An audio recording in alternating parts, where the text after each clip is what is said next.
السلام علیکم ورحمۃ اللہ وبرکاتہ۔ ناظرین، استقبال ہے فکر و خبر اسٹوڈیو میں، میں رضوان احمد ندوی ملکی اور عالمی اہم اور خاص خبروں کے ساتھ۔ تو ناظرین، آج کئی سارے اہم خبریں ہیں جو آپ کے سامنے رکھنی ہیں، خاص کر غزہ کے تعلق سے، لبنان کے تعلق سے وہاں کیا ہو رہا ہے وہ آپ کے سامنے رکھیں گے۔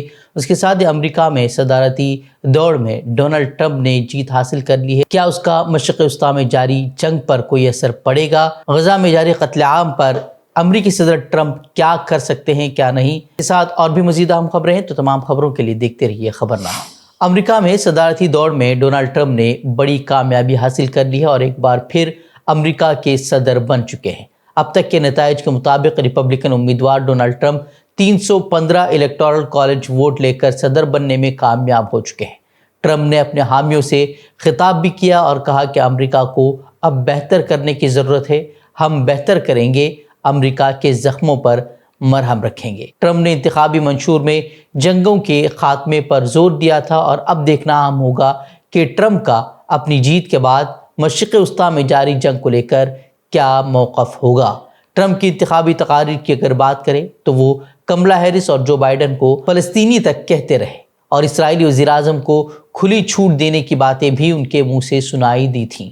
ساتھ ہی فلسطینیوں کے لیے سڑکوں پر اترنے والوں کے خلاف وہ ہرزہ سرائی کرتے بھی سنائی دیے ہیں۔ وہ کئی بار اسلام اور مسلمانوں کے خلاف پروپیگنڈا کرتے بھی پائے گئے۔ انہوں نے بارہا کہا کہ اسلام ہم سے نفرت کرتا ہے۔ وہ ٹرمپ ہی ہیں جس نے مقبوضہ علاقے گولان ہائٹس پر اسرائیلی خود مختاری کو تسلیم کیا تھا، جس کے بعد اس کا نام نتن یاہو نے ٹرمپ ہائٹ بھی رکھا تھا۔ ٹرمپ نے ہی امریکی صدر بننے کے بعد امریکی سفارت خانے کو یروشلم منتقل کر دیا تھا۔ ٹرمپ نے اپنے دور میں فلسطینی قیادت کو کمزور کرنے میں کوئی بھی کسر نہیں چھوڑی تھی۔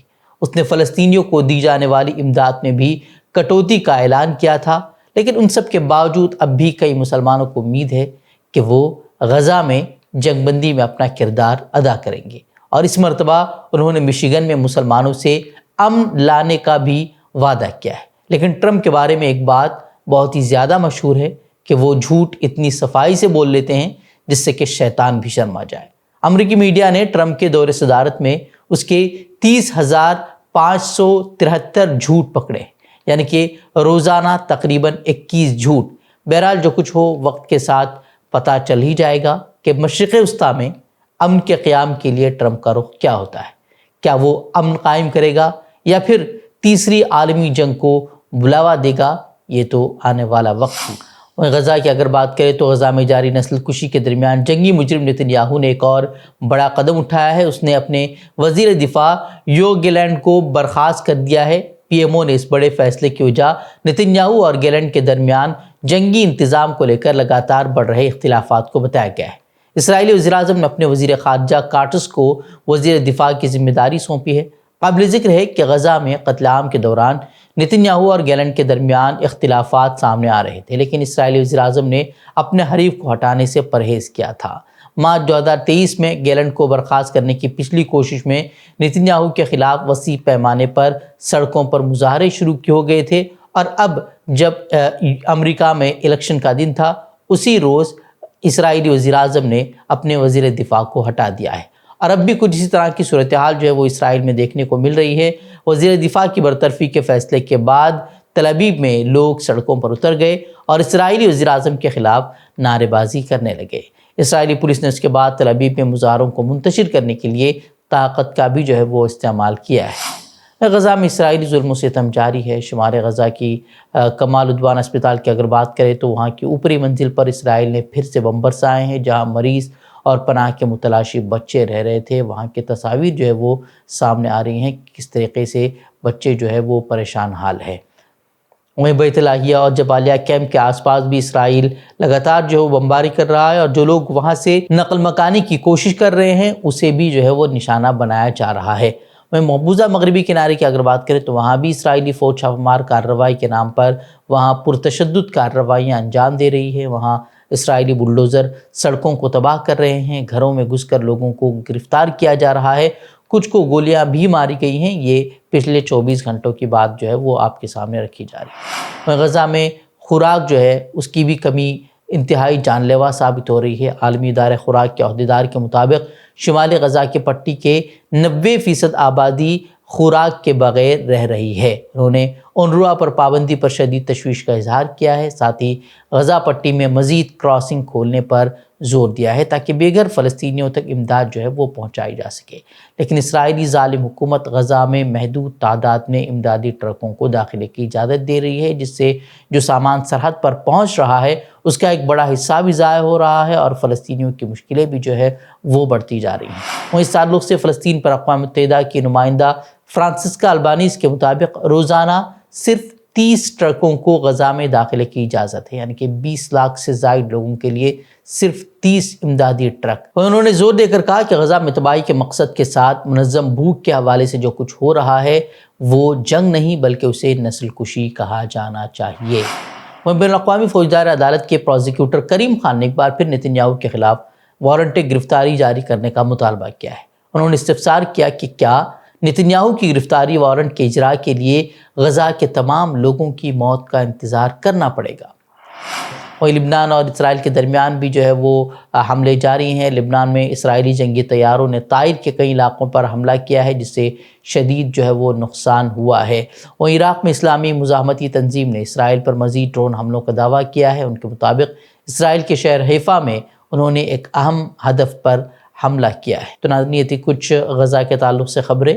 تو بڑھتے ہیں اب ملک کی خبروں کی طرف۔ وقت ترمیمی بل پر نظر ثانی کے لیے بنائی گئی مشترکہ پارلیمانی کمیٹی کے کام کرنے کے طریقے پر اس میں موجود اپوزیشن اراکین کے ذریعے سوال اٹھائے جانے کے ساتھ ہی اب کمیٹی کے چیئرمین کی نیت پر بھی شبہ ظاہر کیا جانے لگا ہے۔ ان پر الزام عائد ہو رہا ہے کہ وہ دانستہ طور پر اصل سٹیک ہولڈرز جن کے مفاد وقف بل سے وابستہ ہیں ان سے زیادہ کمیٹی میں ان افراد اور اداروں کو نمائندگی کا موقع دے رہے ہیں جو کہ وقف بل میں مودی حکومت کی تجویز کردہ ترمیم کی حمایت کر رہے ہیں۔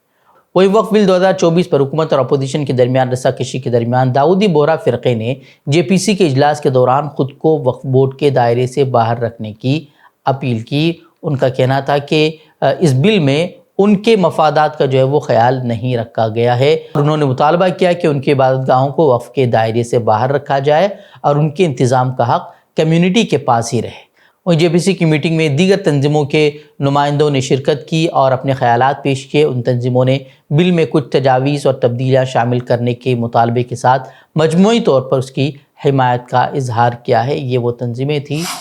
دہلی ہائی کورٹ نے یونائٹڈ اگینسٹ ہیٹ کے بانی خالد سیفی کی طرف سے 2020 فسادات سے متعلق ایک معاملے میں ان پر قتل کی کوشش سے متعلق الزام کے خلاف دائر کی گئی درخواست کو مسترد کر دیا ہے۔ سیفی نے عدالت میں عرضی داخل کر کے آرمز ایکٹ کے تحت عائد الزامات کو خارج کرتے ہوئے درخواست کی تھی کہ اس معاملے میں کوئی ہتھیار برآمد نہیں ہوا تھا، اس لیے دفعہ 307 یعنی کہ قتل کی کوشش آئی پی سی کے تحت الزامات عائد نہیں کیے جا سکتے، تاہم عدالت نے ان کی عرضی کو خارج کر دیا ہے۔ B J P M P اتل گرگ کی شکایت پر اتر پردیش پولیس نے غازی آباد کے صحافی عمران خان کو اب گرفتار کر کے جیل بھیج دیا ہے۔ خان ایک مقامی اخبار آپ ابھی تک کے مدیر ہیں۔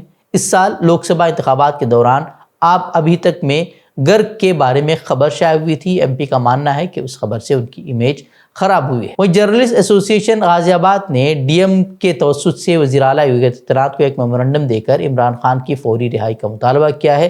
صحافیوں نے وارننگ دی ہے کہ اگر انہیں رہا نہیں کیا گیا تو وہ احتجاجی مظاہرہ کریں گے۔ وہیں جس خبر کے حوالے سے عمران خان کو گرفتار کیا گیا ہے وہ اخبار کے ایک رپورٹر سبھاش چند نے لکھی تھی۔ خبر لکھنے والے رپورٹر کا کہنا ہے کہ خبر انہوں نے لکھی لیکن گرفتاری عمران خان کی ہوئی کیونکہ وہ مسلمان ہیں۔ وہ اہل خانہ نے پولیس پر ایم پی کے دباؤ میں کام کرنے کا الزام بھی عائد کیا ہے۔ دراصل معاملہ اپریل کا ہے جب کانگریس کے امیدوار ڈولی شرما نے ایک پریس کانفرنس میں اتل گرگ کو لینڈ مافیا کہہ دیا تھا۔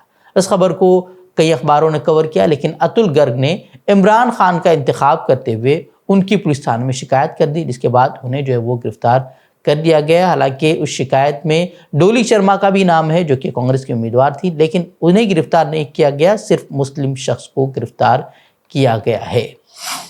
تو ناظرین، مزید خبروں کے لیے آپ ہماری ویب سائٹ www.fikrkhabar.com پر رجوع کر سکتے ہیں۔ ویڈیوز کے لیے ہمارے یوٹیوب چینل کو سبسکرائب کریں۔ تو ناظرین اجازت دیں، السلام علیکم ورحمۃ اللہ وبرکاتہ۔